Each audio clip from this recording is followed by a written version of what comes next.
Hello everyone, আসসালামু আলাইকুম। কেমন আছেন আপনারা সবাই? আলহামদুলিল্লাহ, আমি তো অনেক ভালো আছি। আশা রাখছি আপনারাও সবাই ভালো আছেন।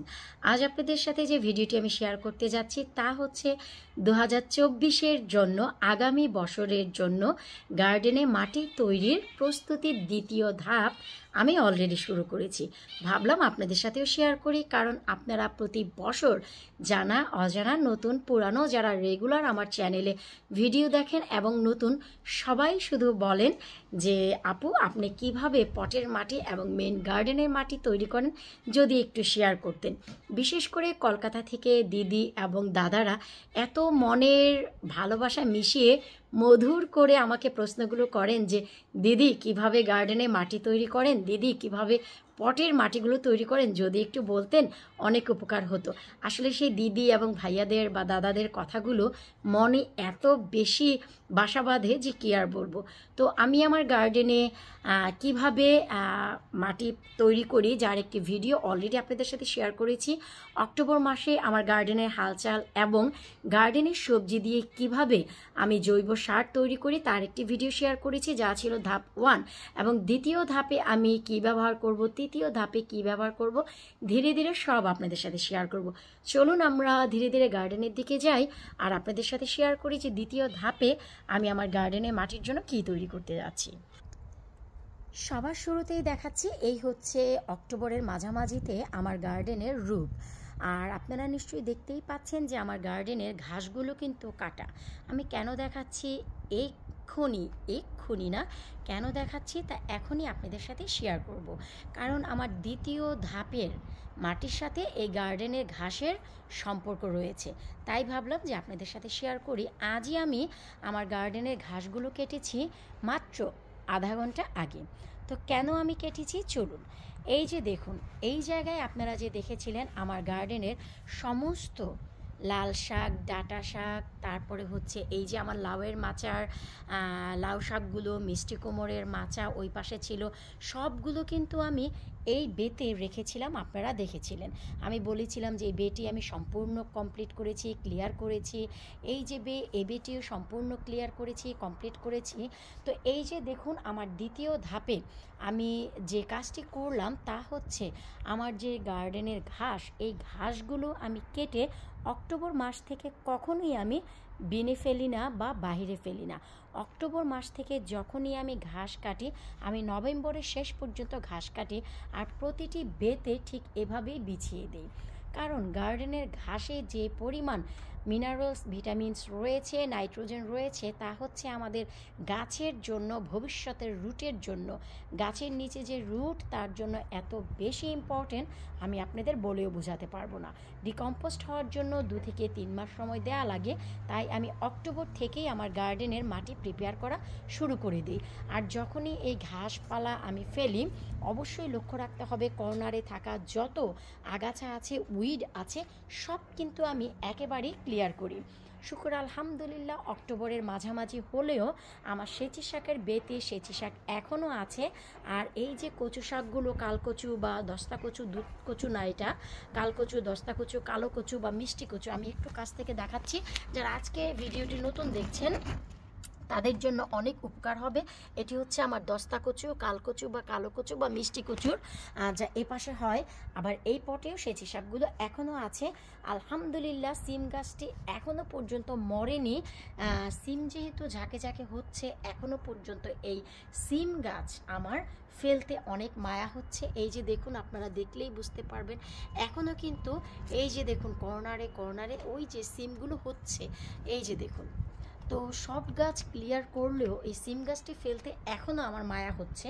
যখনই আমি সিম গাছ এবং এই সেচি শাকের বে ক্লিয়ার করব, তখন ওই যে কর্নারে কর্নারে সাইডে যে উইডগুলো আছে, আগাছা, সব ক্লিন করে ফেলবো, যেমন কি আমি এই যে এই বেগুলোতে করেছি। এই যে দেখুন, গার্ডেনে ঘাস আজই কেটেছি, কেটে আমি কিন্তু প্রতিটি কর্নারে কর্নারে ঠিক এভাবেই বিছিয়ে দিয়েছি, এতে করে পচতে এবং ডিকম্পোস্ট হতে অনেক ইজি হবে। আর এইখানে যে যত মিষ্টি কুমড়া, লাউ শাক বা করলা গাছের সব অংশগুলো ছিল। আমি বলেছিলাম আমার প্রথম ভিডিওতে যে এগুলি যখন একটু সফট হবে 1 সপ্তাহ পর আমি প্লাস্টিক ব্যাগে ভরবো। তো আলহামদুলিল্লাহ 3 দিন পরে এগুলি অনেক সফট হয়ে গিয়েছে। এই যে দেখুন আমি প্লাস্টিকের ব্যাগে ভরেছি, আর প্লাস্টিকের ব্যাগে দেওয়ার কারণে এই গরমের তাপ পেয়ে আরও খুব সহজেই কম্পোস্ট হবে। এই যে দেখুন গরমের তাপ পাওয়া শুরু করেছে। এগুলো যেহেতু লাইভ প্লান্ট, তা আপনারা উপর দিক থেকে বুঝতে পারবেন প্লাস্টিকের উপরে কিন্তু অলরেডি স্টিম তৈরি হয়ে গেছে। গরমের চাপে কিন্তু এগুলো এই যে দেখুন ঘামানো শুরু হয়েছে, তার মানে খুব সহজেই কিন্তু ডিকম্পোস্ট হবে। এই যে 3 ব্যাগ, এই 3 ব্যাগ ভর্তি এখানে যা আছে সব কিন্তু আমি এই বেতে, মাঝের বেতে, সেচি শাকের বেতে, এমনকি যেখানে আমার মিষ্টি কুমড়োর গাছ ছিল সেখানেও প্রতিটি বেতে কিন্তু আমি এগুলো দিব। এই ডিকম্পোস্টের পর হচ্ছে আমার আসবে গোবরের পালা। সো এই হচ্ছে আমার 2024-এর জন্য মাটি তৈরির প্রস্তুতির দ্বিতীয় ধাপ, যা আমি আপনাদের সাথে শেয়ার করলাম। কারণ হচ্ছে এই যে ঘাস আপনাদের যা দিবে আপনারা কল্পনাও করতে পারবেন না। স্টিল এখনও পর্যন্ত এই যে দেখুন মরিচ গাছে মরিচ হচ্ছে, এই গাছটিও এখনও মারতে আমার সাহস হয়নি। এই যে প্লান্টার আমি এখনও পর্যন্ত গার্ডেনের গ্যারেজে নিয়ে যাব। একটি বেগুন এখনও পর্যন্ত আছে। এই বেতেও আমি প্ল্যান করেছি এই অক্টোবর নভেম্বরে কিছুর ফলন করব, অবশ্যই আপনাদের সাথে শেয়ার করব। আর কর্নারে কচুগুলো এখনও পর্যন্ত কিছু হয়নি। আর এই যে আমার পুঁই শাক এগুলোও কিছু হয়নি। এখানে যে সিম গাছ, এই সিম গাছটিও কিন্তু এখনও পর্যন্ত মারতে সাহস পাইনি, কারণ এই যে দেখুন সিমগুলো কিন্তু দিয়েই যাচ্ছে। আমি অলরেডি এখান থেকে নিয়ে গতকালকে ভাজি করেছি। এই যে দেখুন আবারও দেখুন এই যে সিমগুলো বড় হচ্ছে। তো এত বেশি মায়া হচ্ছে এগুলো ফেলতে। So let's see what happen. আমি এইগুলো রেখে দিয়েছি কারণ এই কিছু জিনিস ক্লিয়ার আউট করতে আমার তেমন বেশি সময় নেবে না, কারণ আমার কিন্তু সব কিছু ক্লিয়ার হয়ে গেছে, শুধু গার্ডেনের কচু গাছগুলো ছাড়া।